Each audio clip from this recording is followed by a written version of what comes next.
Hi, this morning I'm shooting a video. I've just done my 50th parkrun at Newy Parkrun, which is something that's taken like over a year to do. So it's a really nice little milestone for me anyway. And what it does is it gives you a sense of purpose, and it makes it meaningful, the running for me. Right now I'm at Newcastle, the foreshore here. It's all the marina. And what doing 50 parkruns has done, it gives running a sense of meaning, and it counts it, because just jogging each week can, like, not having a log or a measurement sort of can just, it's not as motivating, is it? So what I'd like to do is just share the top 3 things about parkrun.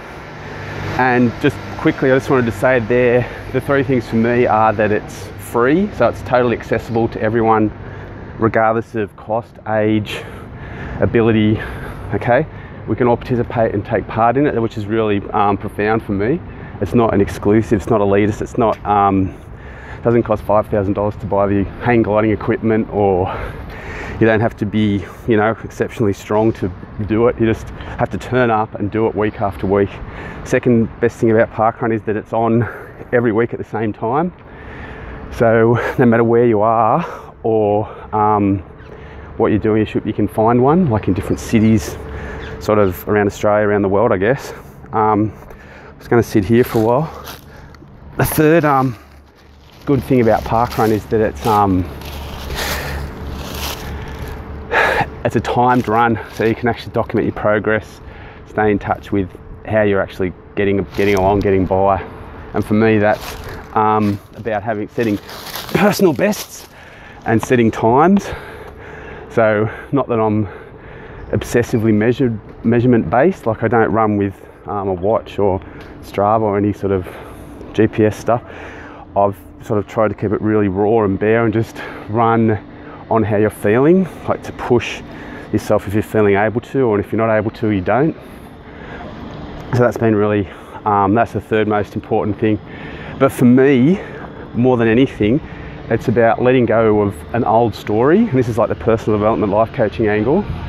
My old story was that as a kid with asthma, having an asthma attack was like one of the biggest fears, right? I can say I went to hospital literally dozens of times through poorly managed asthma, and that was, 35 years ago. So people didn't have the technology or the awareness back then, so I'd almost have an asthma attack coming on in the afternoon and try to personally battle with it or deal with it, and by midnight I'd be in the hospital on a nebulizer, breathing oxygen in an ambulance. So that was partly my own sort of trying to not be weak, or not be not reveal it. I think that it was a weakness or something to be ashamed of. But what comes from not being confident with your breath came a sense that whenever I ran or exerted myself, I wouldn't be able to, I'd have an asthma attack. So I'd literally go through most any physical activity at about 30 or 40% thinking, because I'd confuse the anxiety of possibly having asthma with the reality of having asthma, with just genuinely being puffed. And so trying to negotiate which one of those I actually was as like a, 7-year-old and 8-year-old is really challenging mentally, isn't it? So anyway, what tragically you could say, I'm trying to be inspirational here, I took a path of sort of addiction, I guess, and the reality was smoking cigarettes, which is the total anathema to breath and asthma. But the sense of calm and peace I'd get from deep inhalations, and then the nicotine buzz, and having the space, like to go outside and have a cigarette, like just that was so powerful. And that's why I was addicted to cigarettes for the best part of 20 years, really, from 14 to 34, I guess, with years off in between.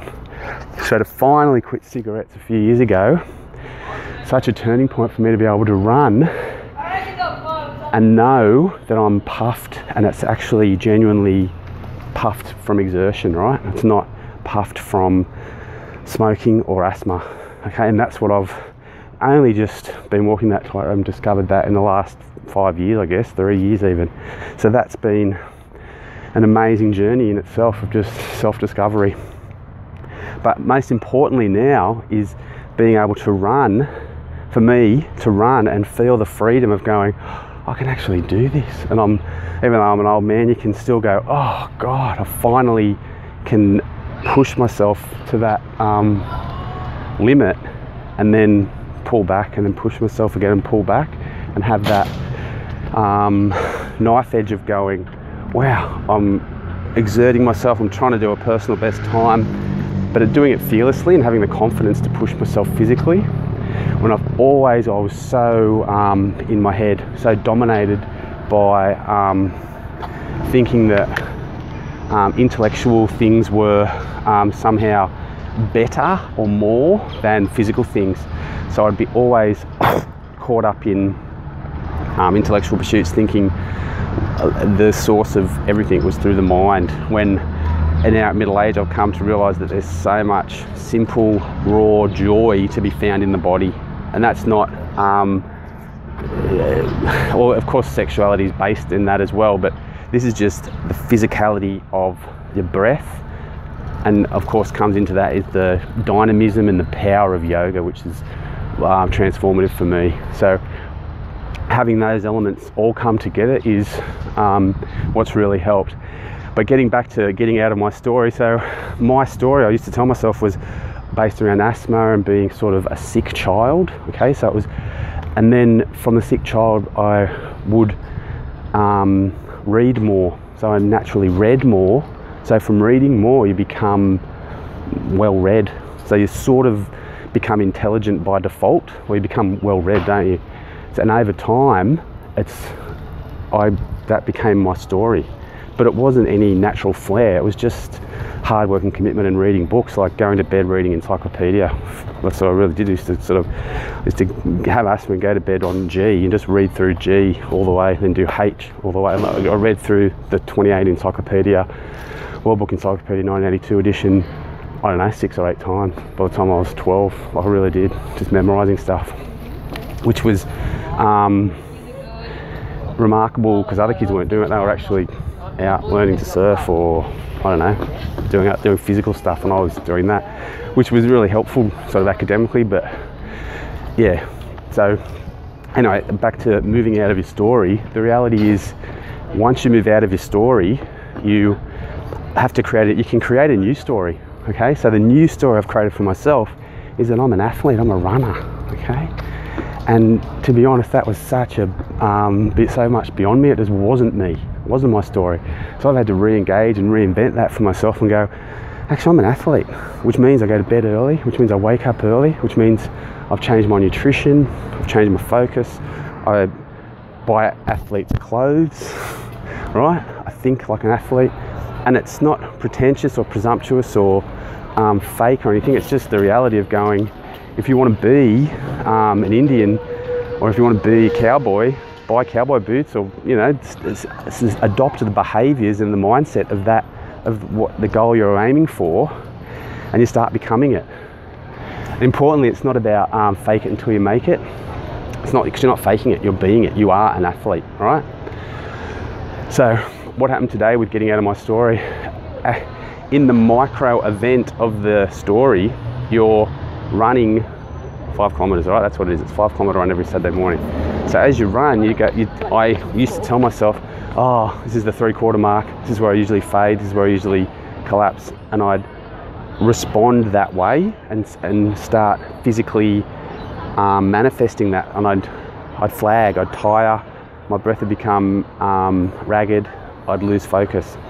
So for me, it's stepping outside the story in the microcosm of that 5 kilometer run to say, actually, it's the 3/4 mark, I'm not tired, I'm aware, I'm breathing deeply, and visualizing having gills, visualizing your skin like a salamander absorbing oxygen as you run, absorbing the air directly, okay, like visualizing that, or visualizing a cord emerging from your solar plexus and pulling you forward, right? Visualizing that instead of getting lost in your story and going, oh, it's 3/4 mark, I'm going to collapse, I've had enough, it's too hard, and telling yourself that. For me specifically today, my story was forgiveness and letting go. Okay, I said I'm going to just repeat the words forgiveness, letting go, forgiveness, letting go. As I breathe, forgiveness, letting go, even spell it out, Forgiveness. Letting go, Letttingo, letting go. So repeating that to myself as I ran, and then I'd notice it was a meditation, I'd drift off and I'd go, oh shit, I'm going to do, or there'll be someone next to me or someone I'd have to cut through. And I go, wait a minute, forgiveness, letting go. And just coming back to those words, and not seeing meaning or depth behind the words, just a word, like a mantra, like an affirmation. And that's how they're so powerful, to step outside what can be an unhelpful story or a toxic thought spiral, whatever you prefer to call it, to be able to step outside it and go, forgiveness, letting go, forgiveness, letting go. And for me, letting go is letting go of my story, and forgiveness is forgiving myself for my story, because I'm not perfect, I've made mistakes, I'm just trying to be a man, okay? I'm not apologizing for it. I have frailties, I have weaknesses. It's not that I have to be this superhuman person on a pedestal. I'm just not that. I'm just me, okay? I'm just trying to be authentic and genuine. I make mistakes, I have shortcomings, and I'm aware. I'm trying to become aware of them and intuit them in the best way, and just be alive, okay? And when, as Brené Brown said, as others have said, when you put yourself out into the fray, into the mix, you're going to have people lobbing hand grenades from the side, or standing there with their arms folded with a comment, or with haters or whatever they are, just critically analysing your every move. And it's my prerogative to take it as flattery that they're interested, or that they have the time to devote to that when they could be nurturing their own self-development, or whether I take it to heart and whether I retreat and hide in my shell. Okay, so that's a big thing of forgiving them and letting go, and saying we all have our value judgments and comparisons, and if you feel the need to value judge me or compare me, I forgive you and I'm letting it go.